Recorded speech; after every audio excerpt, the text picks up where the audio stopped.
Bonjour, bonsoir tout le monde. Un plaisir pour nous retrouver aujourd'hui pour une nouvelle édition, émission. Et sans détour, merci pour attention nous. Et aujourd'hui, nous avons une émission spéciale. Nous pourrons le faire avec un personnage spécial qui est décidé et fait mémoire. Il a parlé de Maître Gérard Gourgue. Lors du Maître Gérard Gourgue, ouais, génération 46, Maître Gourgue, qui fête le 1er décembre 1925, homme politique, professeur à l'université, militant des droits de l'homme, ancien candidat à la présidence. Et je dis à un pile plaisir pour me recevoir Maître Gourgue sous plateau sans détour ou opportunité et à la faveur de livre que sont publiés sous Vili, Parcours et qui a permis de nous faire tout aujourd'hui dans l'émission sous-vol de l'histoire d'Haïti, un long itinéraire fait de soubresauts de toutes sortes. Moi, prendre des mots de Maître Gérard Gourgue dans le livre et vivre dans le sillage des faits collectifs 60 ans de vie publique et de faits historiques publiés aux éditions C3. Voilà, ces pages de couverture livre Maître Gourgue qui est à l'écran. Maître Gérard Gourgue, bonjour. Bonjour Marie-Lucie. C'est un plaisir pour m'accueillir sous plateau sans détour aujourd'hui. Le plaisir, c'est pour moi tout d'être accueilli ici à Télé Pluriel sans détour, parce que je suis un homme sans détour également. Je ne laisse rien dans l'ombre, donc je suis très content de l'accueil et je sais que les médias ont une portée nationale, internationale et même planétaire. Donc tout le monde va voir ce que dira Gérard Gourgue face à Marie-Lucie, qui est extrêmement versée dans ce système de communication et d'interview. Bon, même son monument, même tout petit là devant, parce que pour ça, ou même ou représenter. Et Maître Gourgue, pour admiration que je pour, ou comme ça, donc son interview qui est difficile, même au fur et à mesure, la conversation la paix commencer pour nous capables d'entrer dans la question. Maître Gourgue, et tout le monde connaît Maître Gérard Gourgue, mais même l'homme font outils et biographie, moi, Antoine Joseph Gérard Gourgue. Antoine Joseph là, tombé en chemin. Antoine Joseph, un baptême comme dans tout Haïtien. Tout Haïtien a un baptême. 2-3 noms. Antoine Paul, Lucie, et Méry, tout ça. En Haïti, c'est le dernier nom qui compte, Gérard Gourgue. On dit qu'à l'étranger, c'est le premier qui compte. Si mal au Canada ou bien ailleurs, je dis Antoine Gourgue, c'est Antoine Joseph, mais le nom haïtien c'est Gérard Gourgue. Gérard Gourgue. C'est le nom le plus proche du nom de famille. Ok, mais tout le monde connaît Gérard Gourgue et collé Maître Gérard Gourgue. Alors, GG. Ça veut dire grosse gueule, ça veut dire gros gagan, comme palais, avocat. Magnifique. Voilà. Et vous faites le 1er décembre 1925. 1925. Ok, vous avez 88 ans, mais pour qui ça autant? Après 88 ans pour faire mémoire. Mais pratiquement, la mémoire, c'est le terme, n'est-ce pas, au fond, qui ont un ensemble de données d'une longue existence. Un monde qui est très jeune, pas parce que mémoire tout de suite. Et comme j'étais de l'enseignement, on me connaît beaucoup, un enseignement d'abord secondaire en 1946. En 1946, j'ai mené le combat avec Daniel Fiolet et même François Duvalier qui était dans le MOP. J'ai traversé de longues périodes de l'enseignement secondaire et universitaire à l'école de droit. Mais alors, comme j'étais très versé dans l'histoire depuis l'école, j'ai eu des professeurs éminents comme Émile Saint-Lô, qui est un monument international et planétaire, qui nous enseigne l'histoire, et d'autres encore. Donc j'avais la passion de l'histoire et également le goût de la recherche historique. Donc j'ai emmagasiné beaucoup de données. À la télévision, à l'époque, HI2S, avant 1946, je savais me présenter à la radio à l'époque. La télé n'était pas encore à la mode. Et je racontais des questions historiques.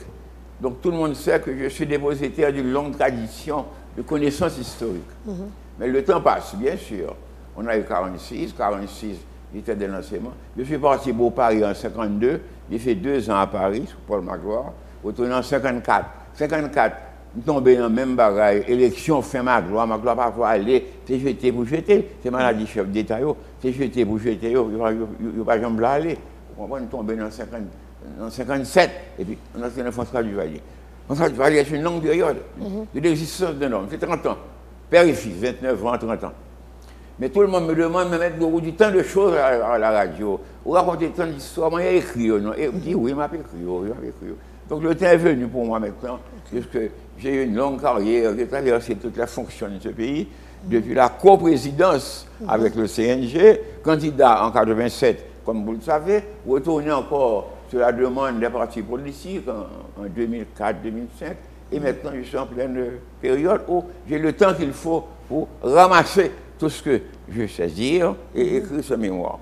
Ce mémoire, j'ai donné un titre très spécial dans le sillage des faits collectifs. C'est-à-dire, m'a suivi toute bague qui passait, C'est ça le titre du livre qui résume un peu mon existence et qui résume ma carrière. Donc, vous traversez l'histoire d'Haïti. Oui, bien sûr. Mais pour qui ça, vous mettez 60 ans de vie publique? C'est 60 ans. Parce que j'ai vu quelque peu diviser ce que je dois écrire. Ceci représente, dans un certain sens, un premier tome. Un premier tome, en principe. Si j'ai la chance ou la possibilité d'avoir un deuxième tome. Donc j'ai limité le temps. Ok. Vie publique, qui va commencer là? Ma vie publique commence depuis l'époque, depuis 1946. J'ai été nommé en 1946 professeur pour Daniel Fiolet sous-estimé. J'ai traversé cette période-là. Je suis parti pour Paris pour étudier. À mon retour, je suis retourné dans l'enseignement encore, mais j'avais fait le droit aussi. J'ai été licencié en droit en 1948, je suis parti.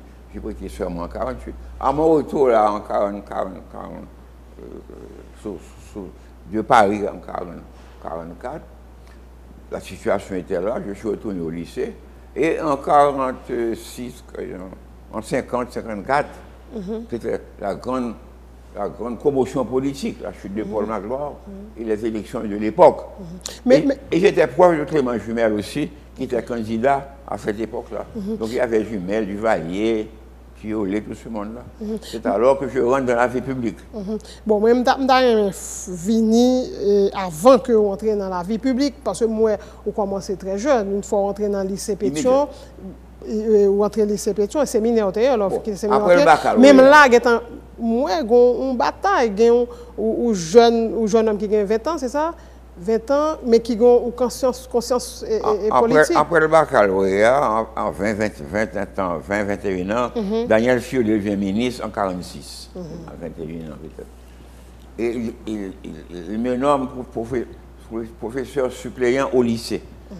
En même temps, je vais à l'école normale. Il n'y avait pas d'école normale à l'époque, il y avait les cours normaux supérieurs. Il y avait les professeurs éminents. Et mes Césaire est venu à cette époque-là. J'ai suivi ces cours, fait 2 ans au cours normaux. Et après, je suis devenu professeur titulaire. Sous-estimé. Professeur titulaire. Donc j'ai traversé cette période pendant des années pour arriver justement à cette phase-là que vous connaissez, là, nous connaissons, en 1957. La période du Valéris, les élections des Joies, Mounsa et Fiolet. Donc je rentre là-dedans et j'étais du côté de Clément Jumel. Bon, bien sûr. Et alors à ce moment-là, je rentre dans la vie publique. Je rentre dans la praxis politique, les contacts politiques. J'écoute les hommes, j'écoute les aînés. À l'époque, les jeunes écoutaient les aînés parce que les aînés leur apportaient des éléments d'information et de formation aussi. Formation historique. Il y a toute une génération, 1946, les Saint-Lô, tout ce monde-là, qui a formé la jeunesse. Donc je reste là dans l'enseignement. Maître Gouk, justement, où jeune tapin là parler de génération et 46 qu'on représente. De qui ça n'a parlé, pour qui ça période ça, époque ça, est très importante pour l'histoire. Parce que 46 marque un tournant important. Avant 46, on a eu le gouvernement d'Élie Lescaut, qui a remplacé Vincent. Lescaut est arrivé au pouvoir en 1941 et il a été renversé en 1946. Et le gouvernement de Lescaut a été pratiquement un gouvernement qui était, on ne dirait pas réactionnaire, mais un gouvernement qui facilitait une certaine élite sociale et politique. Donc, et à ce moment-là, il y avait des militants remarquables dans le pays. Un homme comme Daniel Fiolet, les journaux, dans le marché d'Ico, on avait d'autres, tous ces aînés que nous connaissons, Éric Saint-Amand, tout ce monde-là, eh bien, ils nous alimentaient de leurs articles. Et nous avons une prise de conscience. On a eu René Despès, par exemple, qui est très tôt, qui s'est signalé avec son ouvrage poétique qu'on appelle L'Étincelle. On a eu d'autres encore. Donc on était formés pour la politique. Et on désirait un changement.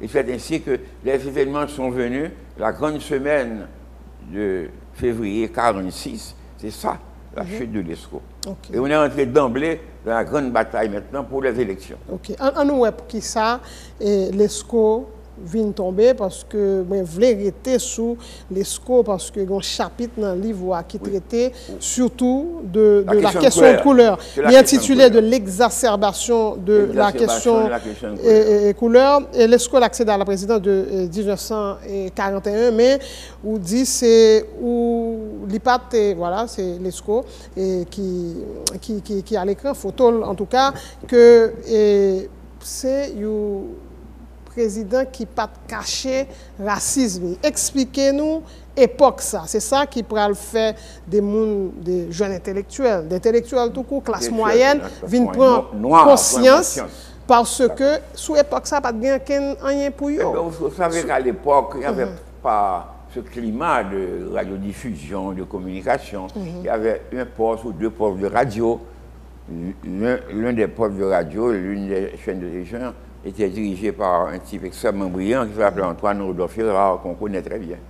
Et l'ESCO est venu avec cette sorte de notion des choses. En laissant de côté les éléments brillants de la classe majoritaire qui étaient des Noirs, il a facilité beaucoup l'autre faction sociale à teint clair et aussi les étrangers, les Syriens, tout ce monde-là, il les a facilités. C'était des gens qui ont formé son cabinet et le cabinet de l'ESCO a duré presque toute la durée de son pouvoir. Son fils était ministre des Affaires étrangères, un autre était ministre de l'Intérieur, et c'était des gens qui appartenaient à une élite sociale, mais qui avait une couleur, la couleur que vous connaissez, les gens de l'élite, etc. à l'époque. Donc, les éléments brillants de la classe moyenne, ils te réservent un petit job, 40 pour essayer l'école, $50. Et ils aspirent aussi au pouvoir. Ils aspirent au pouvoir, et d'autant plus qu'on sortait maintenant de la guerre avec ce qu'on appelle la notion des 4 libertés, la charte de San Francisco, un ensemble de grandes notions qui traversaient le monde. Donc, c'est à la faveur de tout ça que tout intellectuel ça réunis et ils ont formé d'abord Fiolet, le journal Chantier, il y a eu d'autres journaux, etc., et qui ont créé ce climat de libération, ce climat de liberté. Parce que l'ESCO avait concentré tous les pouvoirs entre sa main, à la faveur de la guerre. Ok, est-ce que, c'est-à-dire sous l'ESCO, couleur peau, les déterminer qui fonctionne... En général, couleur peau, d'une part, et la famille aussi, de quelle famille vous êtes. La grande famille qu'on connaît, les grands noms qu'on connaît. Mais si vous sortez au niveau de la classe majoritaire, même la classe encore plus bas, mais vous étiez inconnu, mais connu malgré vos mérites. Et en même temps, il n'y avait pas cette ouverture pour l'éducation nationale, où on va créer tant de lycées, tant d'écoles, tant de nouveautés pour les jeunes qui sortaient maintenant des classes sociales et des couches sociales en bas. Et c'est ça qui va contribuer à l'impopularité du gouvernement de l'ESCO. Ok. On dit le préjugé de couleur élevé au rang de pratique. À la base de tout ça. De pratiques gouvernementales, mais pourtant, le regardez l'ESCO sont qui gagnent très clair. Griffe, oui, c'est ça dit. Son griffe. Et l'ESCO m'a donné son griffe, bien sûr. Mais alors, c'était un peu le genre que voulez-vous. Ok. Mais pour qui ça, époque, ça était favorisé que au président un comportement comme ça? D'abord, il faut dire qu'on n'avait pas ce grand Port-au-Prince, on avait ce petit Port-au-Prince.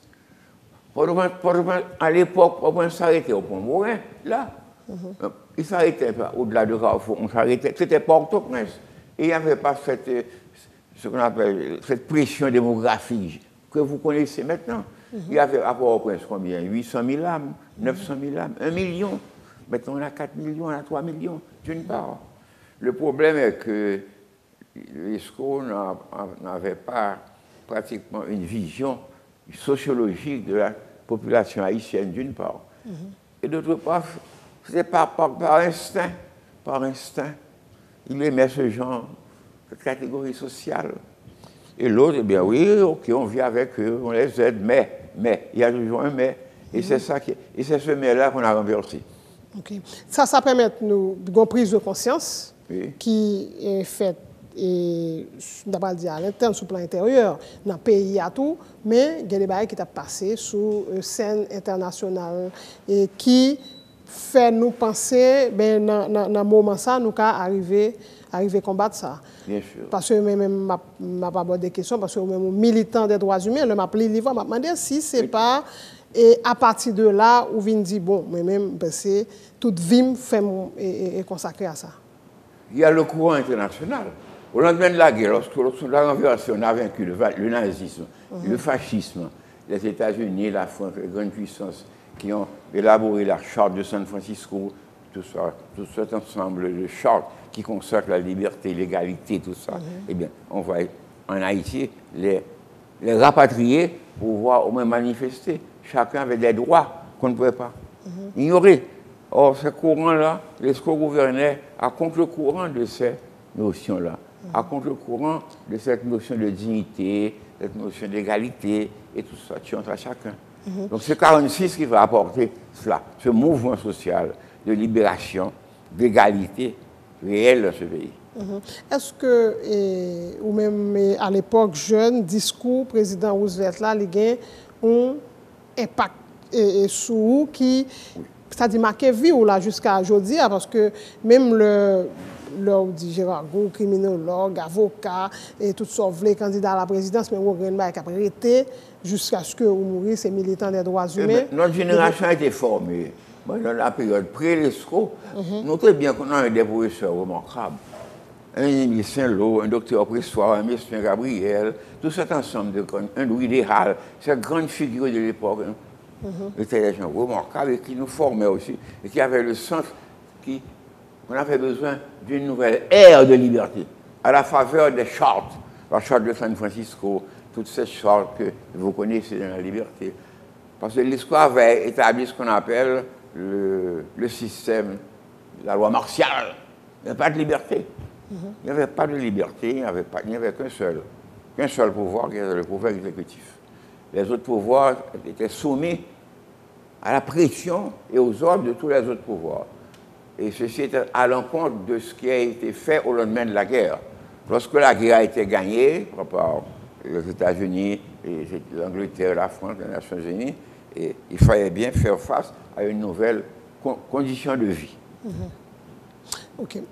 C'est ça qui vient faire ou mettons accent sur les... Alors moi-même, j'étais formé dans ce climat-là. Ma génération, c'est la génération de René Despères, n'oubliez pas. Despères était une grande figure de 46. Gérald Blancourt, René Despères, Jacques Alexis, tous ces jeunes-là ont été formés par des professeurs qui aussi militaient et qui souffraient aussi du climat dans lequel évoluait ce pays. Ok. On nous vient, parce que depuis ou bataille qui était gagnée pour sous l'ESCO, venir sous idéologie noiriste ou un chapitre même ou consacré à ça, à dominance africaine, expliquer les plus jeunes, les jeunes et tout court, je dis l'ordre idéologie noiriste pour pourquoi ça veut dire. Cette idéologie noiriste de l'époque provient, comme je vous dis, des conditions dans lesquelles évoluaient les éléments brillants de la classe moyenne. Des fils du peuple, comme on les appelle les fils du peuple, avec un Daniel Fiolet, avec toute cette équipe de M. Gabriel, cette équipe de Félix Jambois, qui étaient des figures remarquables. Ce sont eux qui ont façonné 46. Et lorsque les élections étaient décrétées par l'armée, c'est l'armée qui a pris le pouvoir après l'ESCO, ce qu'on appelle le comité exécutif militaire, avec Lavaux, général Lavaux, colonel Paul Magloire, le major Level, ce sont eux qui ont dirigé ce pays, eh bien, le slogan qui a été lancé est le suivant, votez noir. Il faut voter noir pour empêcher à cette classe de l'ESCO de revenir au pouvoir. Et c'est Fiolet qui était l'un des porte-parole de cette génération-là. C'est ainsi qu'on a eu Dumas estimé, qui est venu un homme de Verrette, etc., mais qui était dans le régime de l'ESCO, de Vincent surtout, mais qui n'a pas collaboré avec l'ESCO. Et c'est ce mouvement qui a apporté Dumas estimé au pouvoir, le mouvement de noir, avec tous ces gens-là éclairés, cette classe sociale, et aussi une grande partie de l'élite aussi qui était claire aussi, mais des gens qui étaient qui avait évolué, qui avait laissé le côté fermé du régime de Lescaut. Beaucoup. C'est ce qu'on appelle un gouvernement d'équilibre. OK. Avec le recul, et je veux dire, on a 88 ans, M. Goug, et qui mouvement ça, ou même qui jugement capable de porter sur les bons côtés, mauvais côtés, ça le porter pour payer un changement. Non. Ces conquêtes sont des conquêtes définitives, sociales. On n'a pas eu seulement estimé. François Duvalier a contribué aussi. François Duvalier était ministre d'estimé. Il a contribué aussi à créer cette sorte d'équilibre social et qui donne à l'homme des classes moyennes, basse classe, le sentiment de sa personnalité. Parce qu'ils savent qu'ils sont des citoyens et qu'ils ont des droits en vertu de la loi. On a eu le mouvement de 46. On a eu d'abord Paul Magloire qui est venu, bien que militaire, mais qui a eu un climat de tolérance générale. Après Magloire, c'était Duvalier. Or, Duvalier, vous savez, a créé à partir de son concept-là, le même concept de 46. C'est un produit de 46. Okay. Donc ça s'est amélioré et je crois que c'est irrécupérable. On ne peut pas le mettre de côté. Non. Et même c'est-à-dire... c'est la classe moyenne, ou plus, même ils viennent occuper des fonctions, c'est-à-dire des éléments de la classe moyenne, des fonctions importantes. Président, mais pour que ça me demande qui jugement porté sur ça, ça nous remarque, c'est que même dans les pratiques gouvernementales, il y a des qui sont extrêmement graves, qui peuvent arriver, mais sous changement, c'est toujours presque même mal, les gens arrivent au pouvoir, c'est répression, ou obligé, on dit ça dans le livre là, ou à pleuver, ou à mettre dehors, il pas ça t'a pas tant de discours que tu gagné, ça t'a dénoncé là, leur vient le même comportement et nous quand même je dis encore là, c'est même situation. Bon, il y a eu dans ce processus là aussi des déceptions également. Les déceptions, bien sûr. On ne peut pas donner à tout un chacun un certificat de bonne conduite, etc., dans l'ensemble. Mais l'esprit qui a dominé, c'est cet esprit que tout Haïtien, dès l'instant où il a des capacités, peut accéder à n'importe quelle fonction. Et pour que ça, selon même son élément de la classe moyenne qui est au pouvoir, mais ça dit la bourgeoisie, dit toujours, et même dit plutôt, la classe dominante, possédante, de toujours à graviter autour et presque capable de dire, au fait, c'est toujours à diriger. Toujours à payer? Diriger. Eh bien, à diriger parce qu'eux, ils ont une force en main, la force économique. La force économique, la puissance économique, ce sont eux, depuis, même sous l'ESCO, même avant l'ESCO, ce sont les grandes familles qui dominaient le bord de mer. Ce sont eux qui avaient les moyens de production et qui avaient des magasins. Même après l'ESCO, il faut bien considérer ça. Sous-estimer une poussée d'éléments noirs qui devaient, qui surgit tout. Les noirs éminents, on a eu un Thomas Desulmé remarquable, on a eu un Clément de Chaletira, on a eu d'autres encore. Le commerce a évolué et ceux-là qui sont partis, qui ont étudié à Paris, aux États-Unis, qui sont revenus, ont eu des idées nouvelles. Ils ont créé, n'est-ce pas, ce qu'on appelle des initiatives nouvelles. Donc, de toute façon, il y a une sorte de mélange de tout dans cette affaire-là. Okay, que le noir, que le mélange. OK, toute bataille, ça, à partir de 46, génération c'est pour capable de gagner une classe moyenne, comme on dit, jam. Oui. Mais que nous pas jamais gagné vraiment. Pour que ça ne me pas dire ça tremblement de terre 2010 ça fait nous, mais là on a regardé qui peut ça fait ça. Parce que aussi il y a un problème de discipline que cette classe moyenne n'a pas totalement.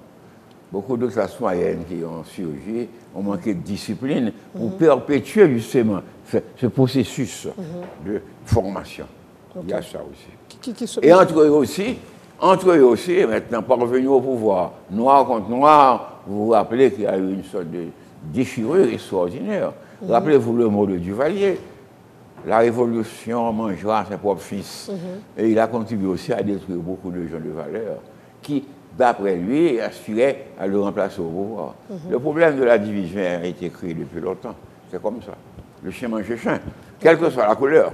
Mais les Noirs, surtout, on a eu cette impression qu'arrivés au pouvoir, ils se sont embourgeoisés aussi. Ils ont les mêmes faiblesses que les autres. Il y a eu quand même beaucoup de jalousie, beaucoup de problèmes. Mais est-ce que, justement, ça dit pour classe moyenne, c'est pas là à regarder, la bourgeoisie, ça dit tout rêve, c'est entrer là. Yeah. Mais la bourgeoisie, les éléments de la bourgeoisie dans le temps, ceux qui étaient là, avaient beaucoup plus de discipline aussi. Entre eux. Ils se consultaient entre eux et ils formaient entre eux, ils défendaient entre eux leurs propres intérêts. Beaucoup de discipline. C'est comme les Syriens sont disciplinés entre eux. Je vois les marquettes détruites depuis le terre, qui ont été reconstituées rapidement. Tandis qu'il y a d'autres personnes qui ne sont pas dans ce milieu-là, qui ne trouvent pas les avantages de banques de crédit, qui ne sont pas capables de faire. Regardez bien, on verra. C'est un problème de solidarité, de groupe, je suppose. L'on dit qu'il y a une discipline entre eux, mais est-ce que vous voulez parler de solidarité? Entre eux.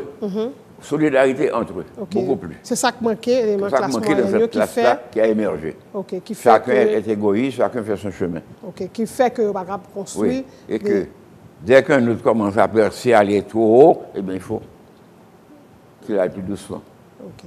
Voilà. Parce que sinon, pour que ça, c'est parce que dans le groupe ça, nous pas accepté que nous avons monté, que nous vivons ça très mal. Et de solidarité aussi. Absence de solidarité. Mais ça, où me mettre ça vient quoi? Ça vient d'un ensemble de facteurs. N'oubliez pas que nous sommes sortis depuis des siècles. Nous sommes sortis de l'Afrique à travers des tribus différentes, non? Dans le fameux bateau, les négriers qui nous amènent pratiquement. Mais néanmoins, c'est un problème aussi d'éducation. D'éducation et de formation qui se pose. Là où la classe moyenne n'arrive pas à s'entendre, vous allez voir que le petit milieu bourgeois, ils s'entendent davantage, beaucoup mieux.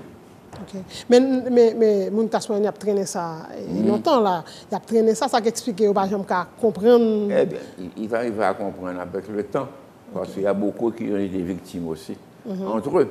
Donc, pratiquement, c'est ça.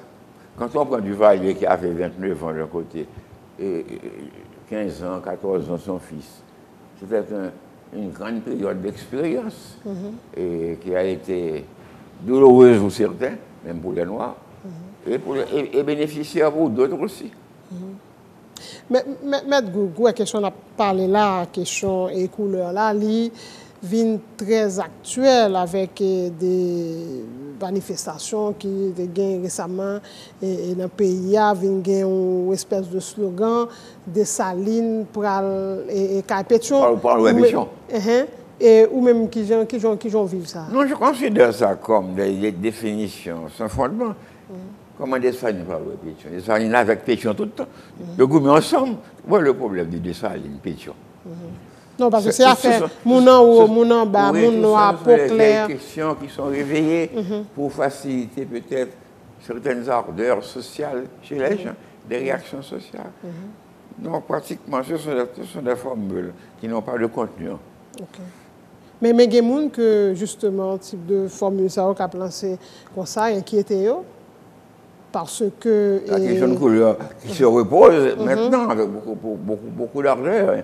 C'est inquiétant en même temps, mais il ne faut pas que cela constitue une arme de combat. Bien sûr.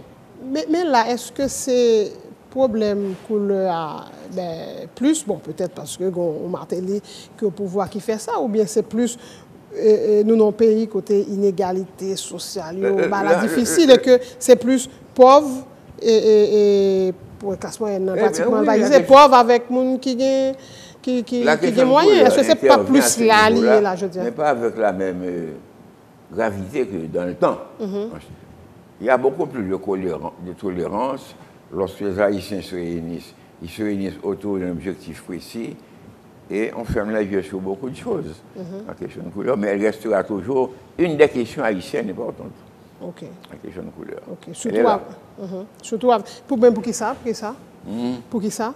Elle est là parce qu'elle fait partie un peu de notre, ce qu'on appelle en sociologie, notre idiosyncrasie. Cette politique a préveillé de temps en temps, surtout lors de l'entrée dans la période électorale. Ici, noir, etc. Voilà. C'est là. La question est dominante. C'est pas un complexe que Haïtien gagne la caille. Tout qui fait ça tout le temps la venir. À partir de certaines données, cela peut s'apparenter à un complexe, mais ce sont des complexes qu'il faut chasser. Il ne faut pas cultiver comme complexe. Il faut les garder et les maintenir. Il faut pas garder et maintenir ceci comme règle de vie non plus. Il faut évoluer dans ce milieu-là pour savoir. Il faut dominer ces questions-là. OK. Maître Gougou, génération 46, m'a répété ça, on est bon côté. Et gens qui dans le mouvement noir, ça, mais leur regarder couleur peau ou même comment on vit ça? Eh bien, toujours dit depuis 46, je ne suis pas ni noir, là, je suis aussi rouge. Aussi rouge, on voit une banane là, j'étais proche de Fiolet en 46. J'étais proche de Duvalier, nous avons fait le mob ensemble. Et après ça, on a évolué. En 57, aux élections de 57, j'étais avec Clément Jumel, qui était un noir évolué, un noir remarquable. C'est au-dessus de la question de couleur. Donc, je ne regarde pas la peau, je regarde l'esprit. OK. Ou même, mais les gens qui sont autour de vous, même, ne regardent pas. Oui, mais est-ce que vous ne pas confronter à un problème dans le milieu, justement, le milieu populaire. C'est là que j'ai vécu, depuis l'école, le lycée Pétion, et jusqu'à nos jours. On peut évoluer, avoir un type de local, de maison, les moyens, avec ce qu'on a gagné. Mais la mentalité qu'on a depuis longtemps, on la garde avec ce qu'on a. Le respect de l'autre, surtout avec la voie que j'ai choisie, voie des droits de l'homme, les droits de l'homme, quels qu'ils soient. Et compagnons de route, toujours comprendre ça comme oui, ça? Oui, bien sûr, avec le respect et la compréhension. Becker était un homme qui n'était pas un mulâtre. Il est d'une famille connue. René Despès est connu, et tant d'autres encore sont connus. Toute la bataille de 1946 avec Jacques Alexis n'a pas été faite au nom de la question de couleur, elle a été faite au nom des idéaux républicains. Liberté, égalité, amélioration des droits humains, etc. Mais pas au-dessus de la question de couleur. OK. On nous vient là sous l'autre époque, c'est on regarde qui gens ou traverser ou même Gérard Gougou toute période du Valier. C'est-à-dire tout d'abord du Valier, nous avons dans du Valier père. Non, voilà, moi j'ai connu du Valier depuis 44-45. Quand j'étais au lycée Pétion, j'étais sous l'ESCO. Fiolet était mon professeur de mathématiques. Et il y avait à l'époque le journal qu'on appelle Les Griots, avec Duvalier, avec Clovis Desinor, avec tout ce monde-là qui formait l'équipe des Griots. C'était un journal qui avait comme référence la culture et tout ce que l'Afrique a apporté à la culture en général. Donc j'ai côtoyé ces gens-là, je les connaissais bien et même trop bien. Okay. Donc je n'ai jamais eu de problème de ce côté-là. Parce que je partageais bien les idéaux de Fiolet, c'est-à-dire faire sortir cette masse dans laquelle elle évolue, dans laquelle cette masse qui évoluait, et leur ouvrir des horizons, comme Fiolet le demandait. C'était ça, 46. Fils du peuple, vous avez droit à l'éducation, vous avez droit à la santé, comme le fils de l'autre, de la classe, de la bourgeoisie. C'est ça la philosophie. Okay. Et cette philosophie, je l'ai imprégnée également, je crois, et c'est ça qui m'a apporté à aborder maintenant la pratique des droits humains. Les droits humains, droit à l'éducation, droit à la santé, droit à la sécurité, droit au respect de soi et tout ça. Dans un cadre démocratique. OK. Mais où tellement là-dedans, ça dit dans l'élection 57, on choisit au camp. Mais d'accord, c'est des gens que tu bien connais. Quand on choisit ces jumelles. En 57, j'étais avec jumelles. Okay. J'aurais pu aussi être avec Duvalier. Mais comme j'avais vécu à l'étranger pendant 2 ans, j'ai perdu les contacts à mon auto en 1954 sous ma gloire. J'ai rencontré Clément Jumel qui était ministre des Finances. Et alors j'ai eu des contacts répétés avec lui. Et Duvalier de son côté était le maquis. Il est sorti du maquis pour devenir candidat à la présidence à l'époque. Donc on a resté avec Jumel. J'ai toujours pensé que Duvalier et Jumel étaient destinés, condamnés à s'entendre dans un pouvoir donné. Mais comme le tempérament, Duvalier a son tempérament, Jumel a aussi son tempérament. Voilà des Noirs qui n'arrivent pas à s'entendre et le désastre fait que l'un va détruire l'autre. Duvalier va détruire Jumel parce que Duvalier lui est attaché à son pouvoir. Il a la maladie du pouvoir. Et dès qu'il y a une intention chez un Noir d'arriver à la présidence, il faut détruire. parce qu'il a cette maladie du pouvoir. Ok. Donc, entre les jumelles, il y a une cassure. Ok. Donc, dès lors, après ça, arrivé après 57, après les élections, On arrête, parce que nous avons fait chita sur ça. je suis retiré de la politique. Ok, tout à l'heure. Nous avons arrêté sous élection. Élection Pour qui 57. ça, même l'heure où dit que, bon, tu as le droit de choisir Duvalier et tout, mais il se trouve que, ça veut dire, pour qui ça, c'est jumelles ou tu choisi même, qui ça, il était porté pour l'époque, pour qui ça, à chaque fois qu'il y a une élection, et pour choisir un candidat, parce que les porteurs d'espoir, d'espoir de changement. Duvalier et Jumel étaient deux amis très proches. Duvalier était ministre sous le gouvernement d'Estimé, et Ducas Jumel, c'était Clément, il était aussi ministre. C'était des amis qui habitaient la rue Eloi en ville. La rue Eloi que vous connaissez. À ce moment-là, le problème de l'ambition politique a joué. L'ambition politique. Duvalier avait un destin extraordinaire et qu'il devait être chef d'État.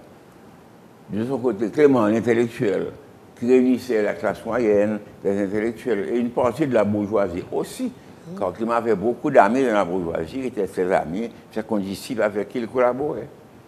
Donc le problème est venu de cette sorte de méfiance l'un de l'autre. Je n'ai jamais pu comprendre comment ces deux éléments, qui sont des éléments, des branches de même tronc, n'ont pas pu s'entendre. Mais compte tenu de la politique haïtienne, vous connaissez le problème. Le problème de noir contre noir, la différence qu'il y a entre eux. Donc il s'est créé cette division-là. Donc comme j'avais perdu de vue Duvalier pendant les 2 ans à l'étranger, et arrivé maintenant, fin Magloire, il a pris le maquis, il cachait, parce qu'il avait attaqué Magloire après le cyclone Azel. Donc j'étais avec Clément Jumel, que je croyais être proche aussi de Duvalier. Donc je se séparés. Parce qu'en face d'eux, il y avait des joies, n'oubliez pas, le secteur maintenant de la branche bourgeoise. Ok, c'est-à-dire Duvalier, Jumel. C'est tout ça.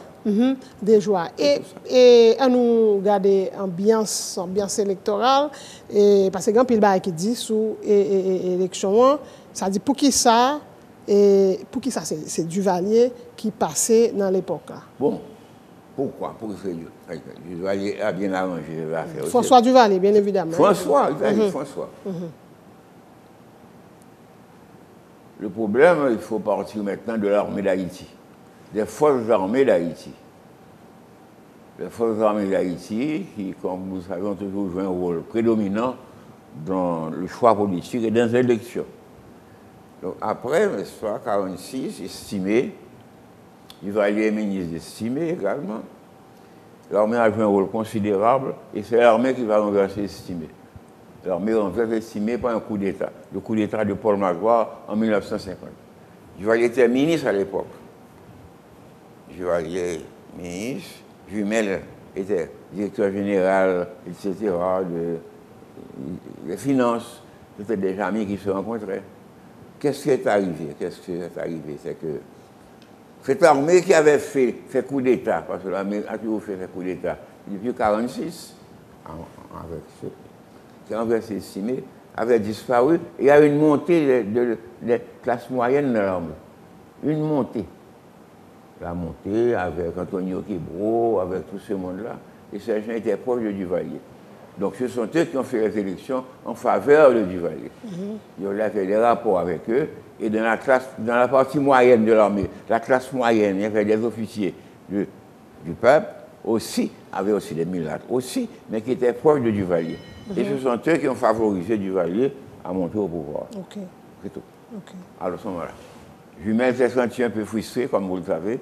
Jumel n'a pas accepté tellement cette sorte d'élection de Duvalier. Et entre eux, il y a une cassure. C'est cette cassure qui va mettre les réactions de Duvalier contre ces gens. À l'époque, c'était l'armée, c'était... C'est l'armée qui était là. Une sorte de faiseuse de roi. C'est aussi une belle situation. Ok, mais situation... Mais, justement, pour qui ça? Et que c'est Duvalier choisi, c'est parce que...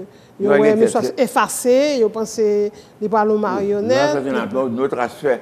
Duvalier a toujours un homme qui a masqué, au fond, ce qu'il avait comme pensée. On n'a jamais pu deviner ce qu'il avait. Le doc. J'avais dit une fois à Beaulieu, j'ai connu Doc.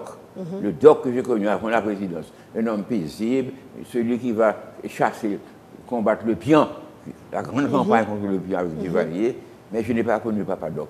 Papa Doc, c'est celui qui défend son pouvoir, qui met fort dimanche sur pied, qui fait ceci, qui met cela, qui est attaché à son pouvoir. C'est Papa Doc.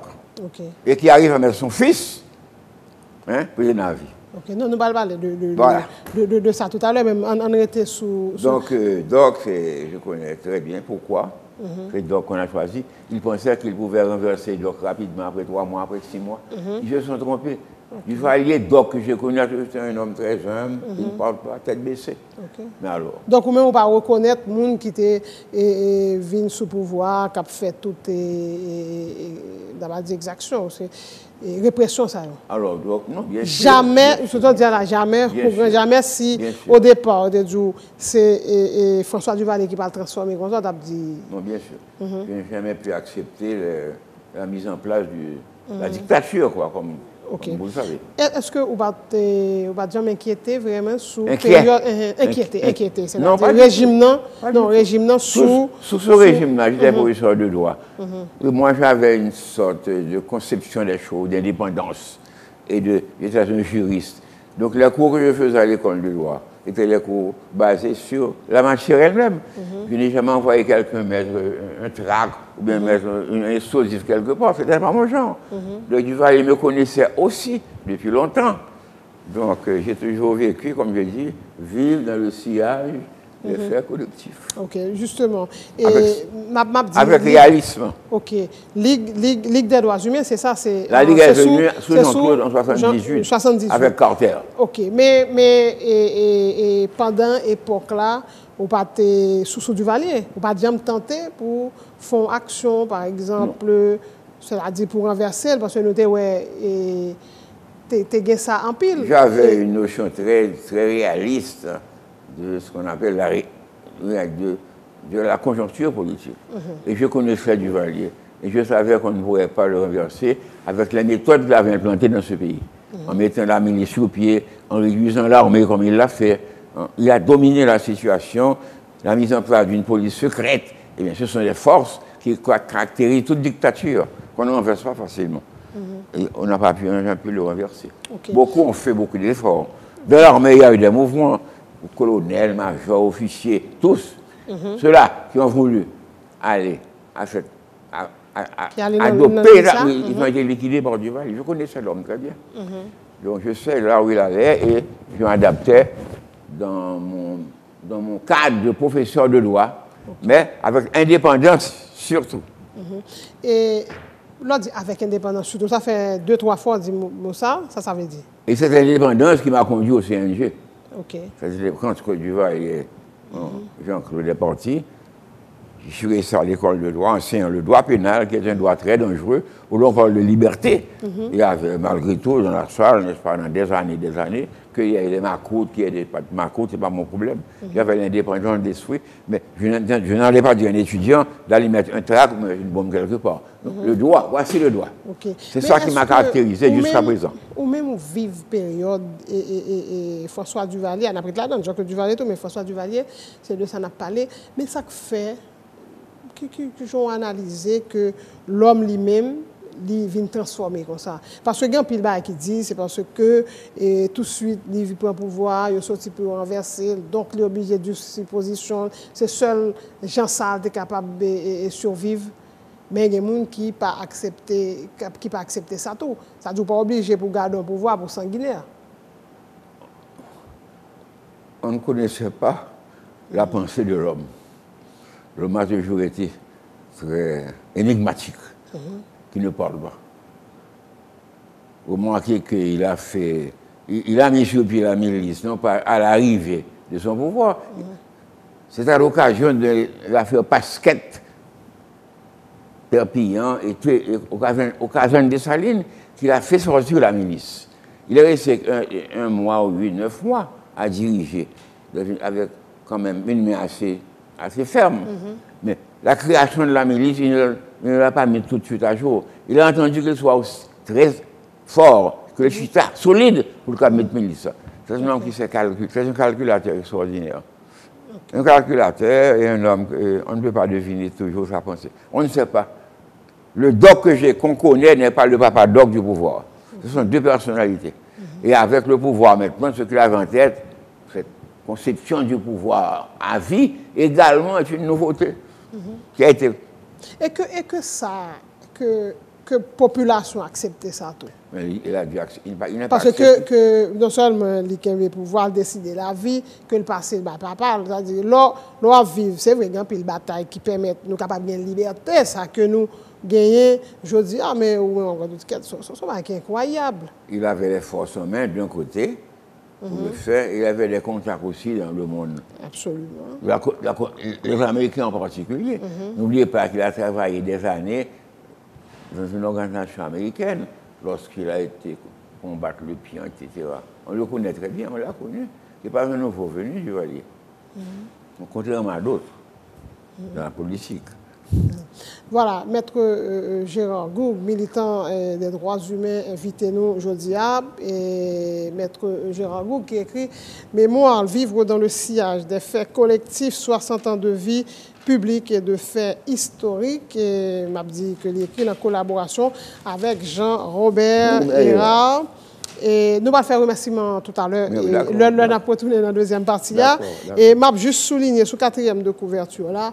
Et aux phrases, comme ma vie a été une vie publique et comme dit l'autre, je n'ai aucune honte à cacher, donc je peux tout déballer, quel que soit ton parler sans détour.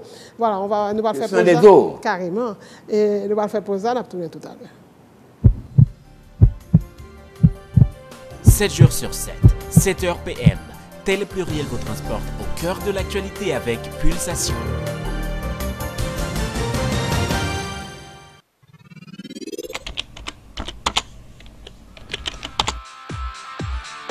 Bienvenue dans cette édition d'information Pulsation, l'essentiel de l'actualité de la journée. Merci de votre fidélité. Bienvenue dans ce premier numéro de Pulsation Week-end.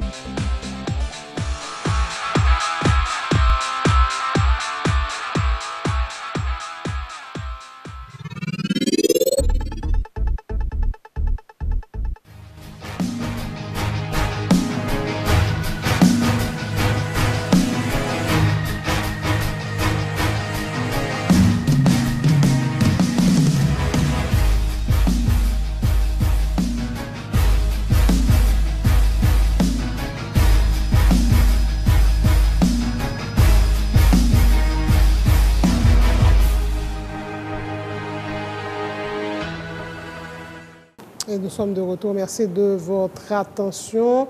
Et nous parlons aujourd'hui du livre de Maître Gérard Gourgue, les mémoires de Maître Gourgue, vivre dans le sillage des faits collectifs, 60 ans de vie publique et de faits historiques. Regardez le livre qui est écrit à 4 mains. Il fait en collaboration avec Jean-Robert Hérard, publié aux éditions en C3. Nous avons parlé de François Duvalier, mais passer très rapidement pour nous venir là sous petit Jean-Claude Duvalier. Baby Dog Duvalier, la puérilité du pouvoir. L'homme avait 19 ans, à peu près. 19 ans à 19 ans. C'est là même on fait baccalauréat, c'est là on rentre dans l'université, c'est petit monde, c'est des jeunes gens. Puérilité, au sens de puère, qui veut dire enfant en latin. Donc j'ai réfléchi longtemps pour trouver un mot. Et me trouvais que le mot puérilité convenait mieux à ce personnage-là à l'époque.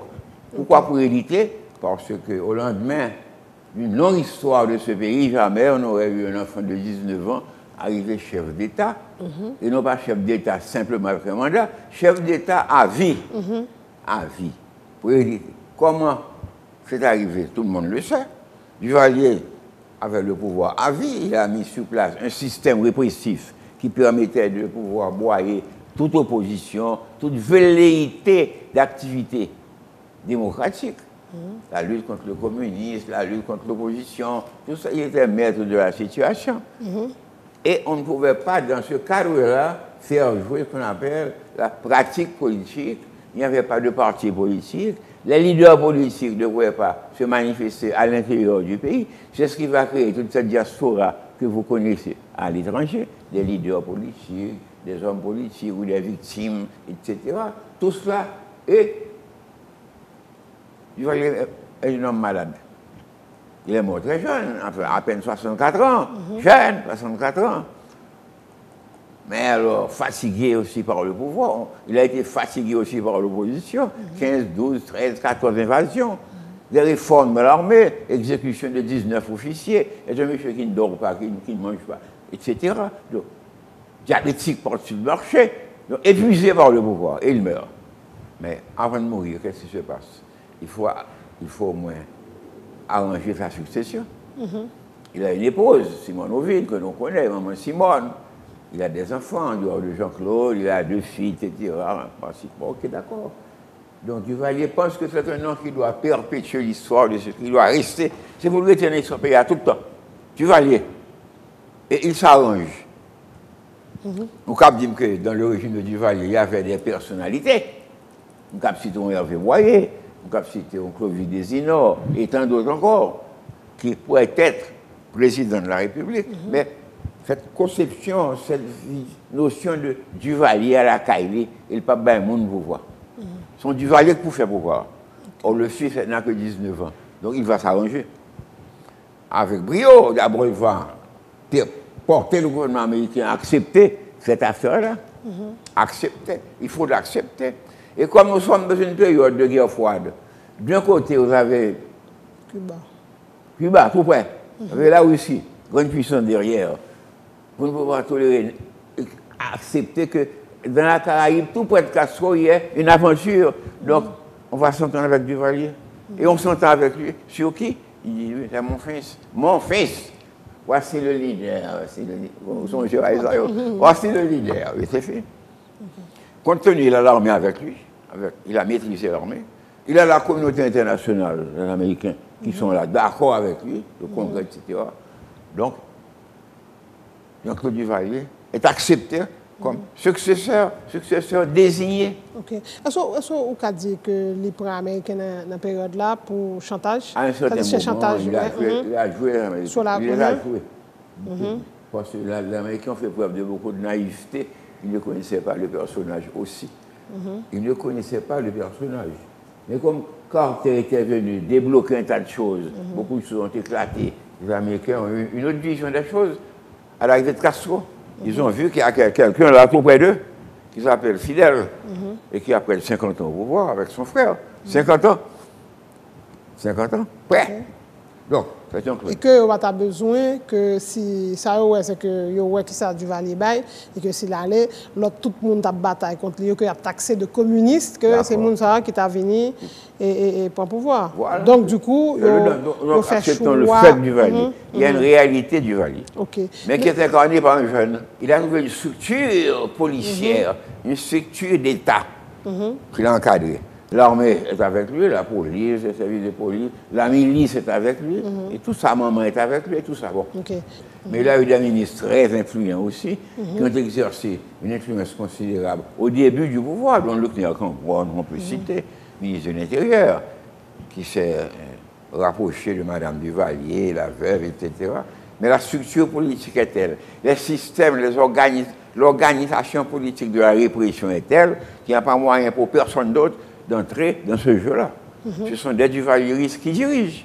Beaucoup de partis politiques qui auraient pu fonctionner en Haïti ont dû s'en aller là-bas, former la diaspora, former l'opposition. On a eu des intellectuels, des militants, un tas d'éléments nouveaux qui ont été à Boston, Chicago, New York, à Paris, qui ont constitué l'opposition.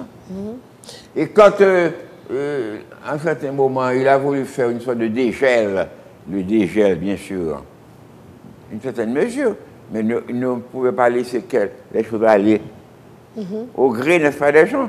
Il a toujours maintenu ce qu'il a fait. Et à part de ça, les événements de l'intérieur, la révolte des Gonaïves, n'oubliez pas, hein, la milice qui fait des excès, à un certain moment, je disais qu'il faut fermer le robinet de sang parce qu'on assassinait des gens par-ci et par-là. Vous vous rappelez cette phrase célèbre à 1 ou 2 semaines de sa chute. Donc c'est tout ça qui va l'emporter. Et à l'époque, il commençait à parler d'un président américain qui est les Carter tout. Carter qui vient faire éclater le système aussi. Absolument, il a parlé de droits de l'homme. La philosophie des droits de l'homme dans le monde, également ça. Et c'est en faveur de Carter qu'on a pu mettre sur pied la Ligue haïtienne des droits humains. Justement, on parlait. La Ligue haïtienne en était 60... à ce moment-là. OK. Est-ce que Ligue là avec ou fonctionner normalement ou bien il y a des problèmes avec Jean-Claude Duvalier, que Jean-Claude voulait instaurer. Il est un démocrate, il tolère la démocratie. Nous autres, moi-même, à Fontaine-Joseph, nous étions 18, une vingtaine. Nous avons formé la Ligue haïtienne des droits humains, à la faveur de cette ouverture, justement, qu'il a créée. Et quand il disait, oui, mais écoutez, les gens sont libres, vous représentent les droits de l'homme. Pour lui, c'est une référence.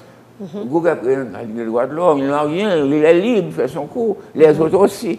Donc, c'était une couverture, une garantie pour lui, mais cette garantie pour lui, on savait bien que ce n'était pas consistant. Parce que nous autres, nous étions d'abord partisans d'un changement politique profond dans ce pays. OK. Et changement, ça, Lévin Rivet, à la faveur du soulèvement absolument populaire. Provoqué. OK. Gonaïve, le Cap, un peu partout. OK. Jean-Claude Duvalier, lui-même, l'allait. Bon, et ils sont là. Oui, c'est-à-dire contraint pour partir. Et gagner un conseil national de gouvernement qui met en place, c'est-à-dire population levée, et 7 février, je dis qu'on CNG en place. Et puis, mettre Goug, ministre justice ou dans CNG. Membre du CNG. Allez. C'est-à-dire comment tomber dans le conseil national de gouvernement. Comment il faut tomber là-dedans. Oui. À ce moment-là, il y a eu une semaine, 2 semaines, où on sentait que Jean-Claude devait s'en aller quand même. Il avait perdu un peu le contrôle de la situation. Les Américains étaient d'accord aussi. Le temps est arrivé après 15 ans, 15 ans de pouvoir, il y a l'usure. Ensuite, l'opposition qui se fait au Gonaïve, les enfants assassinés, les 3 jeunes gens assassinés, les révoltes de Tatoune au Gonaïve et au Cap, un peu partout. On sent qu'il faut un changement. On est fatigué. Si on est fatigué, l'homme doit pouvoir s'en aller, le changer. Mais pour le changer, il faut choisir. À la chancellerie, il y avait un homme remarquable qui est mon ami, Georges Salomon. C'est lui qui est ministre des Affaires étrangères. Et c'est lui qui va vivre les derniers moments de Jean-Claude. C'est lui d'abord qui va rédiger le message de Jean-Claude. Et il explique ça dans un chapitre que je n'ai pas retrouvé après le commentaire. Il raconte comment s'est passé les choses. Rappelez-vous que 8 jours avant, on a eu le faux départ. L'homme avait perdu le contrôle de la situation, même au niveau de l'armée. Mais comment former l'armée? Il n'y a pas de parti politique. Il n'y a pas de force civile organisée. Donc l'Américain qui est là, avec tout ce monde-là, va concocter quelque chose. Il était fait que l'armée va revenir au pouvoir, comme il l'a été en 1946, comme il a été dans le coup d'estimé de 50. Donc, colonel, général Santane, on en fit Regala, colonel. Mais les civils qui sont là, qu'on choisit, ils sont sortis dans le camp du Duvalier. Ils ne peuvent pas venir remplacer le Duvalier, ne peuvent pas venir remplacer le Duvalier. Donc il faut choisir. Il y a Alix Sinéas maintenant, qui est un civil, qui a une conduite remarquable. Il a suivi de près, n'est-ce pas, toute cette affaire des Gonaïves. Parce que quand il a été au Gonaïve, pour l'enquête, eh bien, les gens lui ont donné des messages. Il n'était pas agréable pour dire à Jean-Claude. Et il a dit ces choses à Jean-Claude.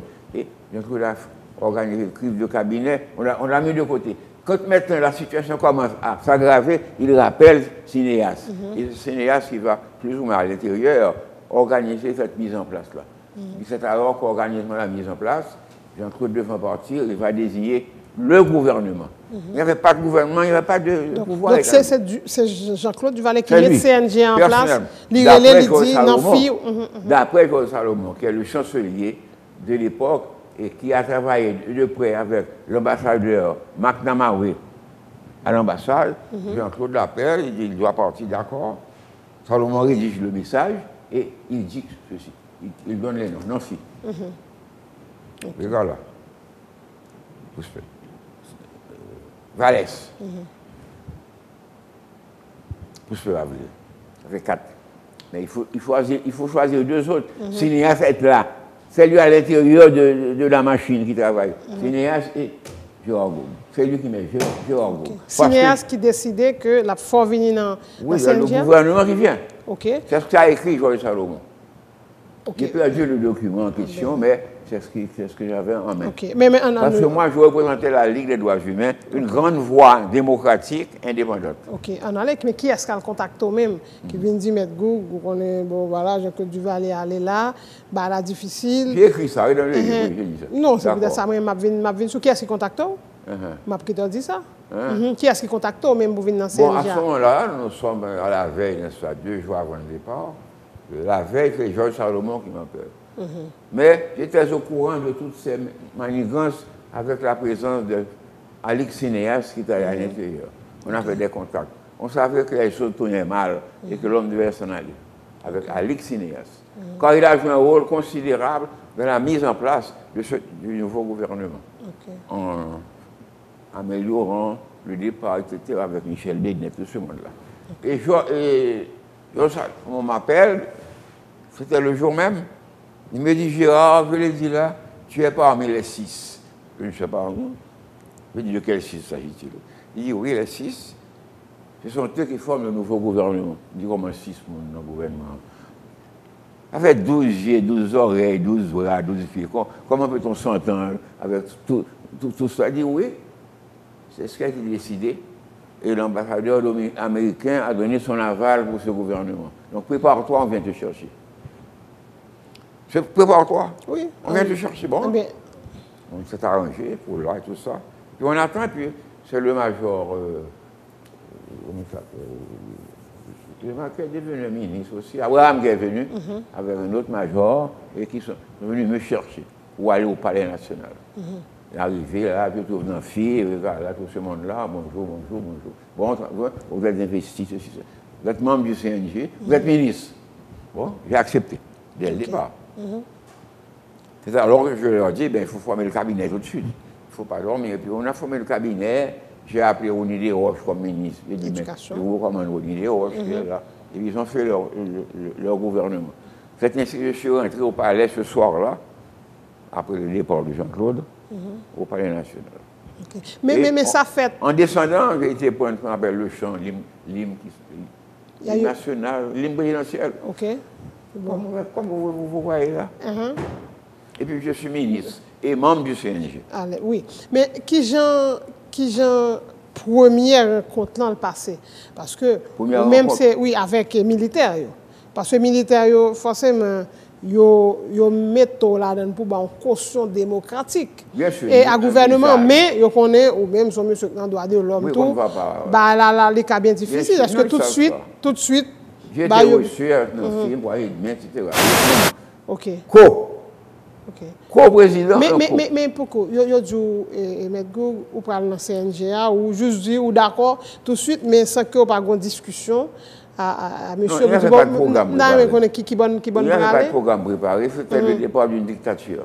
Et comme l'armée intervient après cette dictature-là, c'est encore le rétablissement de l'ordre public, de la démocratie, etc. Rétablissement. Et avec Goug comme ministre de la Justice, eh bien, c'est presque parfait. Mais on va faire trop de temps, tout. C'est alors qu'on va avoir des difficultés entre ma conception de la chose publique et leur conception à eux. Car ils ont des amis du Val-d'Iris aussi. Ils ont des amis qu'ils doivent protéger également. Mais qui sont parfois intégrés dans la milice ou qui sont responsables. Et quand je demande au commissaire du gouvernement, l'opinion demande maintenant justice. Et comme ministre, je suis le responsable. Et comme je n'arrive pas à pouvoir mettre l'action publique en mouvement contre XY, parce qu'il a traversé la frontière avec certaines protections, je n'arrive pas. Mais qu'est-ce que Goug fait là, dans cette galère-là? Voix de l'homme, un juriste, les gens parlent, celui-là a commis un crime, c'est un criminel, l'affaire Albert Pierre qui part. Si vous voulez, Albert Pierre part, je ne le savais pas. Donc j'ai senti que ma preuve était là. Mais est-ce que, si ça me comprend dans le livre-là, ça dit départ, fuite et Tiboulé, les préparé par... Par le CNG, militaire. Ok. Parce qu'on va lui permettre de s'en aller. Ok. Il est responsable d'après la pratique, d'après ce qu'on dit. Il ne fait pas condamner, mais il y a la justice qui doit l'arrêter et lui demande des comptes. Beaucoup de gens meurent au caserne des Salines, à la suite de torture, etc. Bien que même au niveau de CNGA, tu as gagné et au moins au monde qui était souhaité que Tiboulé lui passait devant la justice. Oui, bien sûr, c'était l'opinion publique. Il était poursuivi par la clameur publique. Ok. Donc, à partir de là, j'ai compris que ma place n'était plus là. Et quelques jours après, une semaine après, j'ai remis ma démission. Je me suis retiré. Ok. Est-ce qu'il n'y a pas de bonne discussion avec Mom CNG sur ça qui passait, parce que l'opinion publique pas de comprendre que bon, nous quitter Tiboulé échappé? Non, je n'ai rien dit. Ce sont les gens qui ne discutent pas. Ils ne discutent pas, ils décident. Mais néanmoins, la semaine d'avant le départ, qu'est-ce qu'il y avait? Il y avait le chemin du drapeau national qui était noir et rouge. J'étais dans ce groupe qui voulait, et sous la pression populaire du peuple, changer ce drapeau noir et rouge, qui était un drapeau inspiré par Duvalier, pour restaurer le drapeau national bleu et rouge. Et après cette affaire d'Albert Pierre, je n'ai pas été à la cérémonie. C'était ma première réaction. Donc ils ont compris qu'il y avait une distance entre eux et moi. Okay. Donc c'était consommé. Okay. Et j'ai réuni les consuls qui étaient là, les ambassadeurs, parce qu'il y avait des gens compromis dans la drogue, également qui avaient été arrêtés à l'époque, qui étaient en prison. Et pour leur dire que je vais libérer tout le monde. Par mon autorité personnelle. Si vous voulez, Albert Pierre a emporté tout ce qu'il y avait comme preuve, comme élément d'information, de drogue, d'éléments, tout ça. Il n'y avait pas moyen de poursuivre ces gens-là. Donc moi, il y avait un mouvement à la prison de protestation. On est venu me chercher, puis j'ai libéré tout le monde. Dès lors, c'était déjà la cassure. C'était l'affirmation de mon autorité, d'abord de membre du CNG. On était tous égaux. On était des co-présidents. Il n'y avait pas un président. Et ministre de la Justice. Donc, j'ai senti qu'il me fallait prendre mes distances de la vie de ce monde-là. Et c'est ce qu'ils vont me faire payer le 29 novembre. Ok, non, on a vu sur le 29 novembre. Mais sous... Moi, je trouvais ça un petit genre difficile. Premièrement, pour, bon, dans l'époque, la Tiboulé a parti et que il dit pas, bon, ou pas qu'on est, mais même décision qu'on prend pour libérer les prisonniers, ça dit c'est Maître Goug qui prend, le ministre de la Justice, mais sans consultation avec en vertu de mon autorité de co-président, parce que j'expliquais qu'après tout événement, il y a ce qu'on appelle une arrêté de grâce sur les prisonniers. L'arrêté de grâce devait paraître bientôt. Il y avait des gens qui avaient commis une pécadille, qui pouvaient passer 2 mois, 3 mois, mais qui sont là depuis 2 ans. Donc je les libère moi-même d'autorité. C'est ce qu'on appelle une grâce. Ce qu'on appelle la grâce de Goug. Bon, on a un pile qui dit sous libération ça. Parce que j'ai touché 2-3 millions, c'est ça. Il y a un grand monsieur qui a un hôtel qu'elle ne veut pas, qui a un grand nom qui était là-dedans. Il a été libéré également. J'ai vu sa femme. Pour le monde qui était dans la prison. Mais néanmoins, tout le monde a été libéré. Ok. Mais pour le monde qui était dans la prison, bon, ça ne va pas ajouter pour le monde qui fait point, tout le monde est libéré parce que vous pas besoin des dossiers. Vous pas besoin de dossiers, Tiboulé à la veille. Mais d'autres avaient étaient en train de purger leur peine aussi. Okay. Il y avait le jugement des gens déjà condamnés. Ils étaient 233 en tout au pénitencier national à l'époque. Mais maintenant, ils sont près de 3000. Avec ce qu'on appelle la détention prolongée, c'est un grand cancer qui est en train d'être... Ok. Et où fait, parce que tu as des étrangers tout, qui étaient dans l'emprisonnement. Il y avait les étrangers. Où fait et... Ils les ont gardés et demandaient à leur consul de venir les chercher dans 24 heures par avion pour les faire partir. Ok. Voilà. Donc, mais après, je suis retourné au palais, tout de suite après. Et personne ne pouvait rien me dire. Je suis co-président quand même. Et dans mon domaine, je libère, ça ne le regarde pas. Un premier point de distance. Mais de quel droit? Ou dit bon coup à Tiboulé, on va l'autre couteau? Non, ou même dans la tête. Oui. Ou là, on va prendre une décision ça. Est-ce que décision ça, ou prend tout un petit peu, sur question, oui, ça dit sous la pression de l'opinion? Parce que comme on connaît prison, et selon ma conception de la justice aussi.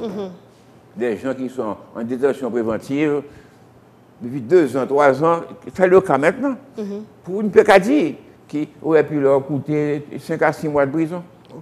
Donc, c'est une justice. Vous faites combien de temps? 3 mois?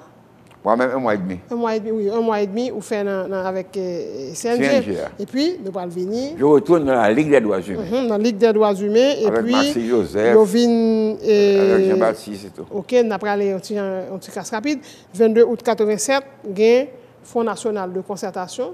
Alors maintenant, autour là, je reprends la ligue, ce que j'étais avant. Absolument. Mais le temps approche. OK. Ce CNJ doit faire des élections pour s'en aller. C'est alors que les partis politiques commencent à se réunir en un front, en un ensemble. On appelle ça le Front national de concertation. Il y a combien? 82 partis, 52 partis. Parce que les partis se développent maintenant. Okay. Mais ils vont aux élections. Okay. Mais qui choisir? OK. C'est surtout, c'est là, là, ils ont décidé de jeter de volume sous Gérard Goug. Qui choisir? Parce que j'ai l'impression qu'ils ne sont pas en mesure d'affronter cette responsabilité de la présidence. Mais comme Goug est au CNJ, Goug connaît un peu les rois, il les connaît tous. Gérard Goug, en vertu de ma carrière. OK. On allait comme... Et il me choisissent. OK. Au cours du congrès, oui, il y avait d'autres candidats. Non, mais même si, le plus souvent, les congrès sont chauds, toute décision ils prennent avant entre responsables. C'est-à-dire, est-ce que l'on parle dans le congrès, tu déjà connais? Non, je n'étais nulle part. Je n'étais pas membre du parti. Okay. J'étais chez moi. Okay. Eux, ils avaient le Front national. Mais avant de faire le congrès, on va venir contacter? Non, pas trop. Je n'étais pas au courant. Du tout. Mais je pense que j'étais peut-être disponible pour des tâches nationales. Donc c'est au cours de cette réunion qu'ils ont choisi Gérard Goug comme leur candidat. Candidat du Front national de concertation. Ils sont venus me le dire, ils ont accepté. Ils sont, comme vous connaissez l'histoire, qui est-ce qui vient de côté? Mais vous savez, je suis très proche de Suzy Castor.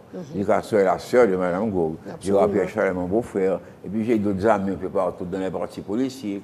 Tout ce monde-là, je les rencontrais aussi. Et je sentais leur besoin de pouvoir marcher vers un système démocratique. Donc, si c'était 2 ou 3 à venir me parler de ça, je dis, bon, j'accepte d'être candidat. D'ailleurs, dans le livre, vous avez le message. Le message de ma candidature que j'ai prononcé au restaurant, le Plaza.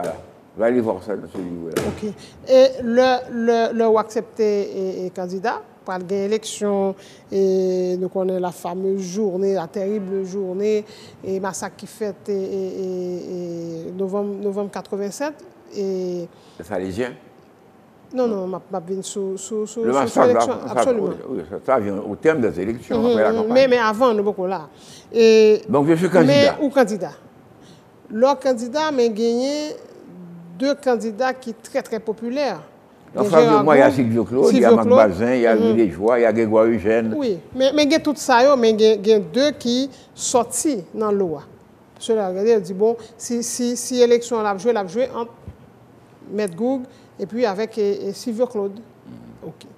Et puis, tout à l'heure, là, et pendant que nous avons parlé de petit passage ou fait dans le CNGA, vous avez dit que c'est ça, il faut payer. Bien sûr, d'avoir laissé. Parce qu'ils ont dit que Goug les a trahis. Quand je les ai dit que nous a abandonnés, je n'ai trahi personne. C'est mon choix personnel d'être ou de vouloir ou de ne pas vouloir, c'est tout. Donc là, il y avait le problème, non seulement de ce monde-là, mais de tout ça du Valéry, ce qu'on appelle, qui était ancré dans le Jean-Claudis. Parmi eux, les Macoutes qui étaient là, ils voyaient en moi un homme très dangereux, un président qu'il fallait détruire, alors que c'est faux. Ils étaient tous mes amis. Okay. Mais est-ce que vous pensez que 29 août, est-ce que vous pensez que 29 novembre 87, l'arrivée, massacre ça fait Ruel Vaillant, une journée électorale parce que ou même ou tu as une chance pour gagner l'élection? J'étais en tête du peloton, sûr de la victoire. J'avais tout le clergé avec moi, toutes les questions de tout ce problème du peuple connu, comme il fait les droits de l'homme. Le père Aristide lui-même m'a appuyé pendant cette campagne et tout ça. Donc j'avais les chances. À l'époque, toujours les prêtres, mais au même temps, toute la période de difficulté avec l'Église. J'ai toujours collaboré avec lui. Il a été à l'école pour faire des cérémonies religieuses pour les gars. Je le connaissais, il me connaissait. On se complétait. Bon. Alors, à ce moment-là, que voulez-vous? C'était ça. Et si les élections avaient eu lieu, j'aurais pu avoir près de 70-75% de chances. Contrairement aux autres, je ne dis pas. C'est le côté était populaire aussi, mais il avait son secteur. Alors c'est ça que les gens criaient. Comment accepter à Goug de venir là? Parce que cet homme-là est drôle, un monsieur qu'on ne peut pas On ne peut pas le dompter, non, ce personnage-là. Tous ces marques avaient eu peur. Mais c'est un malentendu. OK. Donc, ça arrivait, 29 novembre 87, et le massacre. Massacre El Vaillant, parce que, c'est pour bloquer les élections. Absolument. Mais est-ce que décision bloquer élections sont une décision de militaires ou bien ils ont une instruction quelque part? Bon, dans le livre, j'ai brièvement parlé d'une intervention américaine. On était en guerre froide, n'oubliez pas. Gauche, droite, internationale, communiste, Castro. Et j'ai dit que on rapporte, on me rapporte, je vais retranscrire. On rencontre entre Regala. Vous savez comment j'ai défini le on? C'est un pronom indéfini menteur. On ne sait jamais. On dit, yo dit, yo, c'est le yo. Yo dit que Regala a rencontré ce fameux personnage de droite, la réactionnaire là. Edward Abrams, qui était l'un des grands ministres de Reagan à l'époque. Vous vous rappelez? À Guantanamo. Pour lui faire l'exposé du terrain. Et l'autre lui dit, mais quelle est la situation? Et l'autre lui dit, bon, ils sont 4, 3, 4, il y a gros. Je crois les petites bases. Mais c'est Gros qui est en tête. Mais l'armée ne veut pas de Bazin. Nous pas dans Bazin. Mais Gros est un communiste. Ah, c'est un mot qui est frère. Communiste, on dit que l'autre lui aurait dit, eh bien dans ce cas, bloquer les élections. Bloquer. Mais n'allez pas assassiner. Bloquer. Mais comment bloquer un homme qui a une popularité irrésistible? On ne peut pas. On a tenté une première tentative à Pétionville, mais ça n'a pas marché. Mais on est venu à l'Ariel Vaillant pour faire bloquer tout, de façon sanglante. C'est ça le 29 novembre. OK. Est-ce que information, ça que, ou bien dit, ou aller au conditionnel, rencontre ça, t'as fait, est-ce que vous avez gagné avant journée électorale là? Tu avais des contacts avec ça avec les Américains? Absolument. Non, pratiquement, je n'ai pas fait de manœuvre de ce côté-là. Parce que j'étais sûr de ma popularité. Non, je ne veux pas et mettre groupe de rencontre qui fait entre Elliot Abrams et puis Regala. Est-ce qu'avant l'élection, dès qu'on a été faite, ou bien c'est par la suite? Je n'ai qu'après que j'ai su ça. OK. Je n'ai qu'après. Regardez. Qui Jean, moi, j'ai envie de tout. Parce que le triomphe de Gog avec Castro qui est là, etc., bon, c'est un peu drôle. Et puis, monsieur, qu'on n'arrivera pas. C'est pas un homme facile. Il n'y a pas de chance. Il n'y a pas de chance. Non, mais il n'y a pas de chance. Bien sûr. Mais vous connaissez soit beaucoup de partisans PDCH, tout le monde dit élection ça, et si vous voulez, j'ai entendu la fille de Sylvie Claude le dire, mais ce n'est qu'une déclaration. Mais dans l'opinion générale, on a le sentiment que c'est Gou qui avait les possibilités d'être élu. On ne doit pas discuter de ça. Non, ok, non, je vais avancer là. C'est pas la peine. Ok, Maître Gou. Gou, candidat à la présidence, est très populaire, dans tête tout, équipe, même au niveau de pouvoir, il connaît, c'est-à-dire prochain président, c'est Gou Lapierre. D'accord. C'est-à-dire sélection bien passée. Ou même, comment tu vive journée 29 novembre. On est resté à la maison. Parce que je n'ai pas été l'homme qui avait une cohorte d'ailleurs. Moi, je regarde du corps, une fois partout à cette affaire-là. Non, à l'époque, tout, parce que à l'époque, tellement... il y avait. Bon. Mais alors, on a senti que 2 ou 3 jours avant, les gens me disaient, il n'y aura pas d'élection. Hein? Les gens plus ou moins informés. Bon, moi, je ne fais pas d'intervention à faire dans ce domaine-là. Donc, la veille, il y a ce qu'on appelle une sorte de mitraillette. On a mitraillé tout Port-au-Prince. La nuit, la soirée c'était le 28. Tiré sur la maison. On a fait les coups de feu sur la maison. On a envoyé des grenades sur l'école, etc. On a tiré beaucoup de la nuit à Port-au-Prince. Il y avait Maniga aussi que j'ai oublié comme candidat. Maniga était candidat. Donc, j'ai pensé que c'était un signal que vraiment, le matin, ce serait un carnage. Donc, nous sommes restés à la maison. Mais comme on n'avait pas intérêt à attaquer la maison brutalement, on avait versé du sang, c'était une façon d'intimider tout le monde. Et ils ont pensé qu'avec ça, ils allaient intimider tout le monde. Mais le peuple voulait voter la veille du 28. Des gens qui avaient 40, 50, 60 ans, qui n'ont jamais voté, sont prêts à voter. Donc, malgré la mitraillade de Port-au-Prince de la nuit, à 7h, dès 7h, tous les bureaux de vote étaient remplis de votants. Donc, ça n'allait pas. Donc, il fallait passer à une autre solution, la solution B, qui était maintenant le massacre. C'est le massacre maintenant, Ruel Vaillant, qui va déterminer tout. Et Nancy va profiter de ça pour d'abord liquider le CEP, qui avait à sa tête des hommes très remarquables, un homme comme Emmanuel Amboise, d'ailleurs qui est l'un des partisans de l'article 291. Il faut dire que dans l'affaire contre Gourgue, il y avait les réactions de ceux-là qui étaient victimes de l'article 291, qui mettaient de côté les partisans de Duvalier, etc., qui ont réagi aussi. Donc pratiquement, tout ce monde-là a fait le coup contre ceux-là qui étaient victimes de l'article 291. Et puis Nancy a profité. Comme j'étais le personnage, c'est pourquoi j'ai mis dans ce livre-là une rubrique, même dans le CNG, j'ai mis ma présence gênante au sein du CNG. Absolument. Je gênais tout le monde. Parce qu'on ne peut pas me dire n'importe quoi. Alors voilà l'explication du 29 novembre.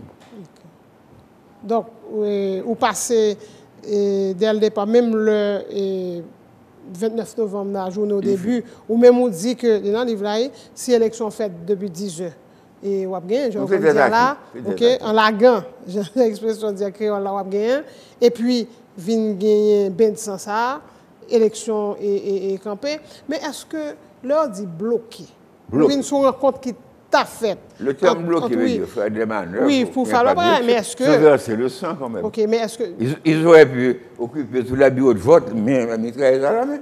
Mais aller maintenant, mitrailler quelqu'un qui dépose un bulletin, ce sont des crimes extraordinaires. Okay. Bloquer veut dire... Oui, non, même m'a parlé de... Créer un climat de peur, par exemple. Absolument. Moi-même, c'est ma venue dans la rencontre entre Regala et Elliot Abramson et Guantanamo qui t'a fait là. Tu n'es pas été témoin. Absolument. Tu n'es pas été témoin de cette rencontre. Okay. Tu as rapporté ce qui avait dit et qui explique l'opération du 29 novembre. OK. Après cette journée noire, 29 novembre 87 là, est-ce que il y a des gens dans l'international qui viennent par là? Qui m'ont contacté, non, personne. Rien du tout. Je n'ai pas reçu de visite. C'était une affaire classée. Pour notre tête ou de dire qu'on fait l'élection quoi? L'on dit classé. Et le CNG devait aller tout de suite avoir une autre élection rapidement. C'est ainsi qu'ils vont choisir Maninga. Tout à l'heure. Mais pour le moment, il n'y avait rien. En réalité. Est-ce que après ça qui 29 novembre 87 là dans tête ou dit après ça ou pas dans l'élection du tout? Non, pas du tout. Pas d'élection. Bien que quelques années plus tard, on va m'attirer encore. Non, mais pour ça, est-ce que c'est Sacrivé qui était tellement tout chaud, qui dit, bon, même, on ne peut pas lancer encore? Bien sûr, il y a du sang versé, il y a eu 27 morts, 47, 50 personnes blessées. C'était un coup très dur. Et je me sentais au centre de cette question-là. Donc, je devais garder une distance par rapport à ce qui allait arriver. J'ai assisté avec sérénité l'élection de Maninga, parce que je ne sais pas ce qui s'est passé, mais je ne voyais pas comment Maninga allait s'entendre avec ces messieurs qui ont fait le 29 novembre aussi. Là, presque 4 ou 5 mois après, c'était le même coup. Absolument. Et 4 mois plus tard, mais vous dites dans le livre-là que l'élection, c'est Hubert de Wonstré qui... D'après ce qu'on a dit, les statistiques, c'est Hubert de Wonstré d'un côté, ou bien peut-être Gérard Philippe Auguste, qui avait un parti politique, le MOP de Fioli, d'après ce qu'on disait, ce qu'on a dit. Mais je n'ai pas donné parce que nous n'avons pas suivi l'opération de près. OK.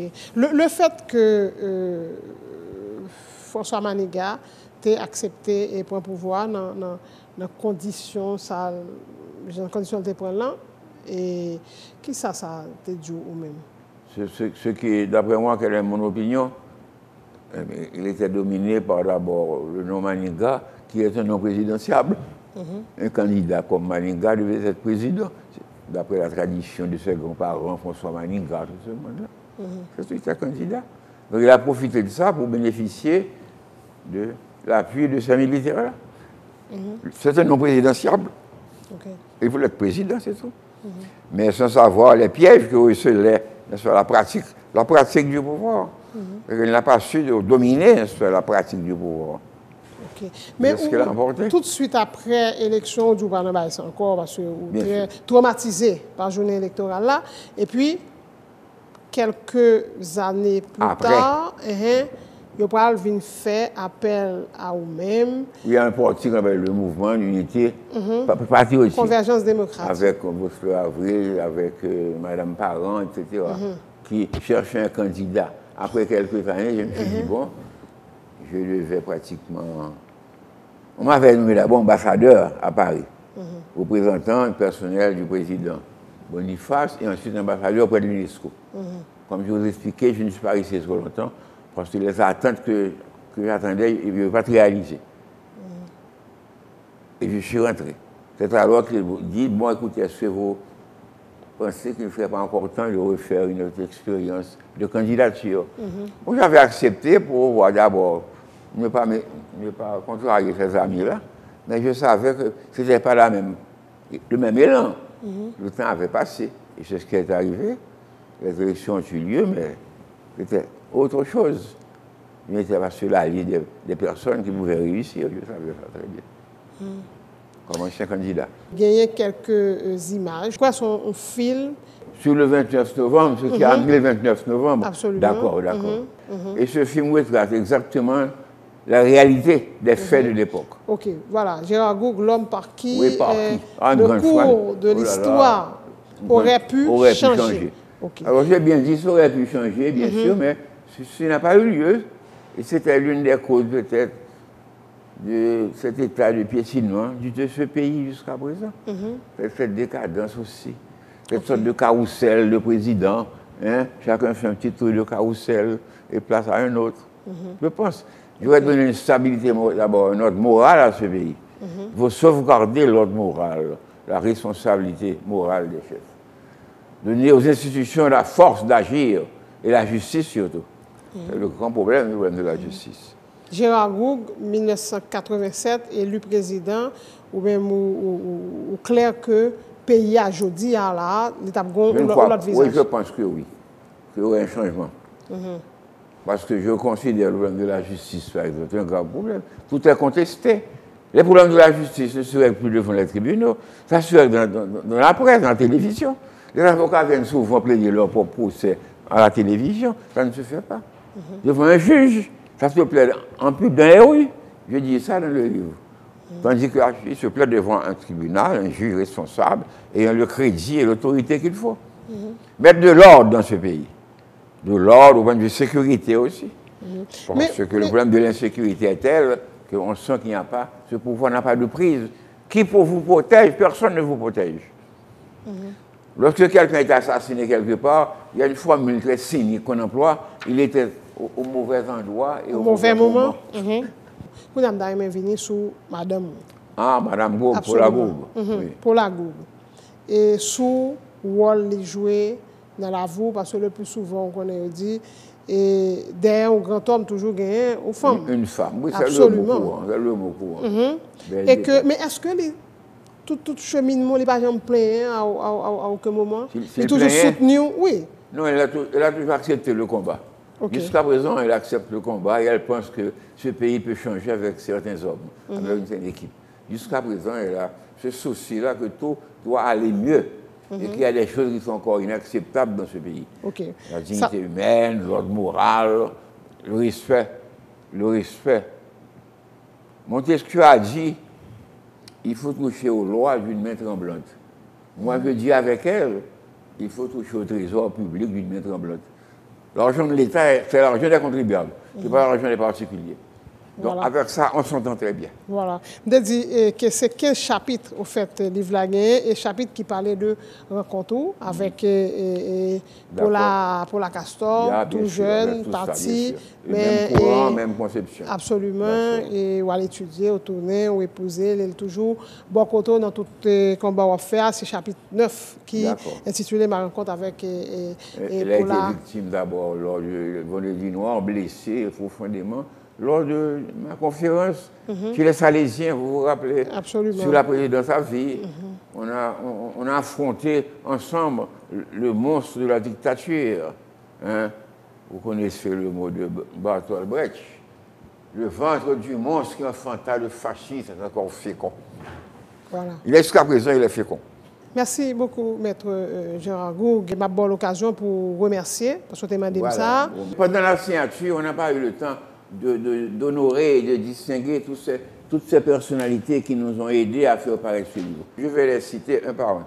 On va commencer d'abord par Ronald Dib, qui est PDG d'un groupe DK Group. Ce DK Group qui comprend le bon goût, de quoi on a fait comme ça. C'est ça. Magnifique. Ou qu'à lever, ou qu'à lever par Ensuite, on a encore, deuxième, on a encore Gary Pierre Charles, lui, c'est la fameuse station. Il est PDG Scoop FM. Il a contribué beaucoup à nous aider dans ce fait-là. Donc, on a cité d'abord Ronald Dib, PDG de DK Group. Troisième, Joseph Tchakounde. Il a encore une grande compagnie de Chaco, on appelle Chaco, qu'on remercie également. Et puis Michel Despierre-Louis, la directrice présidente de Focal. Fondation Connaissance et Liberté. Focal, Connaissance et Liberté, qui est toujours là pour aider tous les mouvements littéraires, sociaux, etc. Toujours ouvert. Ensuite, la ministre de la Culture, Madame Josette Dargus, qui nous a donné de l'aide qu'il fallait, ministre de la Culture. J'étais à voir, elle était très ouverte. Et Royal Hotel Oasis, c'est là que j'ai rencontré Jury Tardieu, qui nous a aidé, qui nous a donné la grande salle où a eu lieu la signature. Jury Tardieu. Ensuite, Monsieur le directeur général Bernard Desgraffes, qui dirige l'ONA également, qui a contribué à donner une contribution. La BNC, Banque nationale de crédit, avec Jean-Philippe Vixamar, qui est le président du conseil d'administration de BNC. Également a été remarquable, dès le départ, la même semaine, il nous a donné une valeur pour pouvoir contribuer à faire paraître ce livre. Et la compagnie Comme il faut, Comme il faut, qui est une grande compagnie qui nous a aidés, et en la personne de Jean-Dany Pierre-François, qui est directeur général d'une des branches. Vous connaissez, on en fait année, là. On en fait année. Eh bien oui, ce livre peut servir de cadeau de fin d'année. Les gens qui veulent donner un cadeau à quelqu'un peut, me permettent au moins de l'écouler. Ou qu'à font notre carrière là, dans la publicité, allez-y. Ah, merci bien. Bon, pour toi, c'est ça.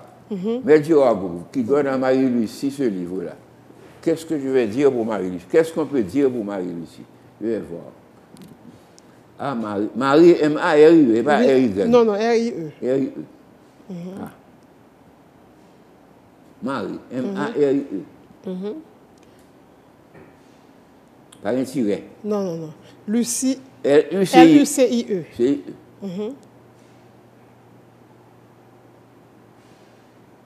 Non, c'est le prénom. Maintenant. Prénom composé. Et puis, bonhomme. Bonhomme. B-O-N. B. O-N. O-N.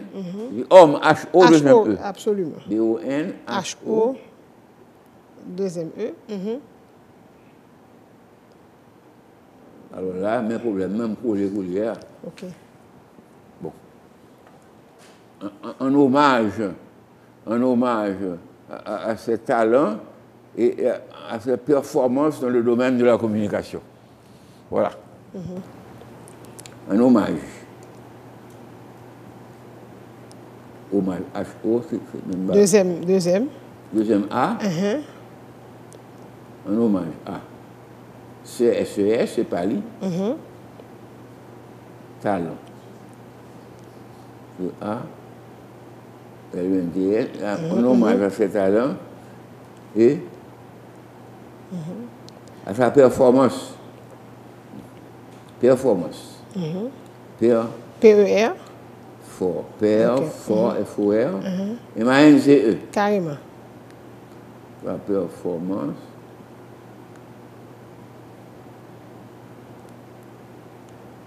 Dans le domaine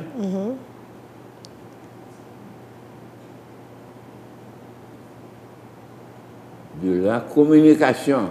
Communication avec grand C. Oui, carrément. Et pas de botaille. Deuxième. Muni. Communi. N-I. Communi. C-A. OK. T-I-O-N. T-I-O-N. Yes. Bon, voilà. C'est ça qui convient à Marie-Lucie, n'est-ce pas? Voilà. Bien. Alors, je vais boire mon signature.